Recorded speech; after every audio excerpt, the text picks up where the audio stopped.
Colleagues, I rise to speak in opposition to HB 397, and I'll try to keep it short and concise as we focus on the text of the bill. We get these kinds of bills every year, it seems like, for the last few years, where they are Frankenstein whack-a-mole bills, and the mole is our election system. And I want to point out some issues and concerns that I have specific to HB 397. The first is, and I figured that some of you were all for big government and expanding government, but the first couple concerns I have is about the expansion of government, and that's specific to the Georgia State Election Board. When you look at Section 3, it gives the State Election Board some more authority. Specifically, it allows the State Election Board to maintain custody of all election investigation documents and communications between the Secretary of State and county election supervisors. Now, mind you, that is something that the Secretary of State has already said is not technologically possible. So we would have to spend money in order to do that. It's also something that the State Election Board is not staffed to be able to manage. So we would have to ensure that the State Election Board hires enough people to deal with these kind of communications, and then I guess give them enough money for the infrastructure to maintain this information. So that is spending money that I believe is unnecessary, because there's no good reason for the State Election Board to have that kind of information. Not only that, but I'm concerned about the sensitive voter information that the SEB would be receiving because of this authority. They're not equipped to handle this sensitive information. And not only that, but there's already been reporting that State Election Board members use their personal devices for communicating. Are they going to be exchanging this sensitive information amongst themselves using their Gmail accounts? That's a real concern I have, especially because these are appointed officials. They're not employees of the state, and they're not elected officials. The other thing that this bill does, specifically in Section 6, is it directs the SEB to submit to the General Assembly a report on procedures to improve voter roll accuracy outside of a multi-state list maintenance organization by December of this year. Now, I'm all for that specifically, except why would we have the State Election Board do that? These are appointees, political appointees. They're not experts. There's one lawyer on the board. There's one election expert on the board. So who's going to do this report? They're going to have to hire consultants in order to provide us this report. Why not rely on the in-house experts that we have in the state of Georgia to do this in a cost-efficient manner, which is the Secretary of State's office?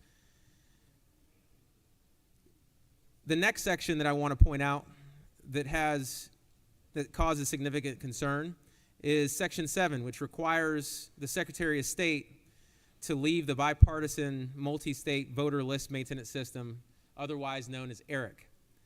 During committee, we learned that ERIC is the only such system that allows states to seamlessly share sensitive voter information.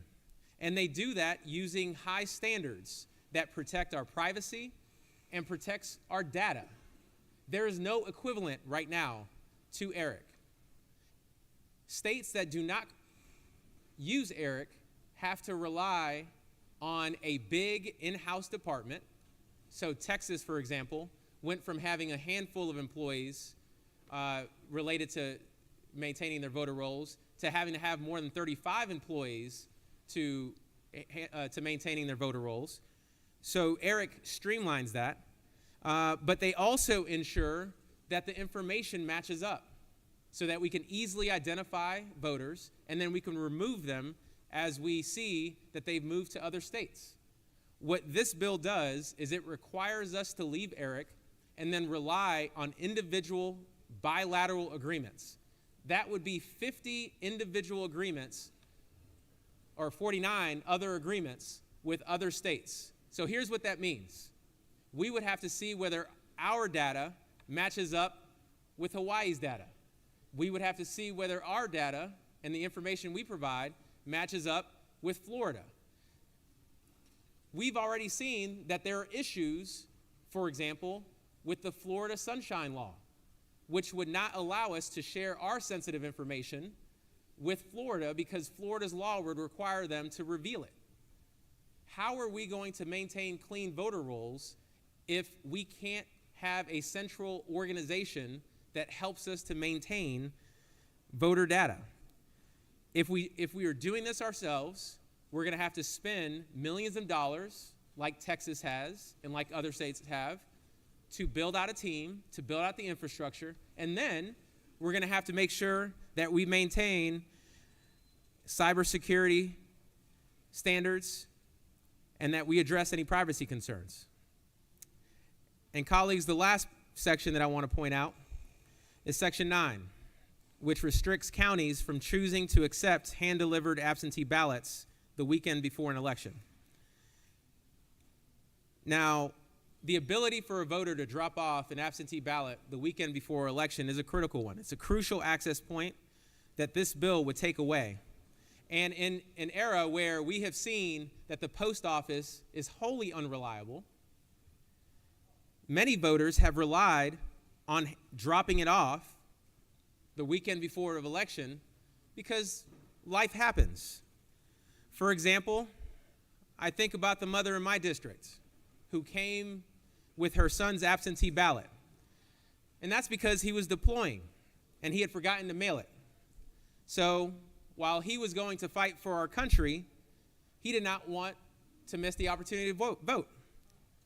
This law would stop him and his mother from being able to drop that ballot off that he forgot to drop off before the weekend of the election from doing so. Or I think about the college student who accidentally packed her absentee ballot and returned to school. That student drove 5 hours to turn her ballot in that weekend before the election so that she can be back in school the following Monday. By restricting counties on when they can receive these absentee ballots, that college student would not be able to drive the weekend before the election. That college student would have to miss class in order to drop off her absentee ballot on the day of the election. That doesn't make sense. We have not received any valid reason, in committee or otherwise, why that student should be required to either do it long before the election or do it on election day. Because of the postal system and because of the issues that we have, our election boards are incredibly busy. And sometimes they forget, or not forget, they have a backlog in absentee ballot requests that they have to fulfill. We saw this in this past election, including in one of my counties that I represent, Cobb County.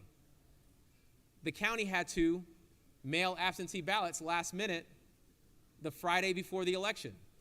This law would restrict Cobb County in that scenario from being able to offer their residents the option to drop off their ballot the weekend before the election. They would only give those residents one option, the Tuesday, the election day, to drop off the ballot. That makes no sense. Why should we force voters to go to the court through the legal system, to go to the courthouse in order to exercise their right to vote because the county delayed sending absentee ballots? Colleagues, I hope you take these concerns seriously and go back to the drawing board.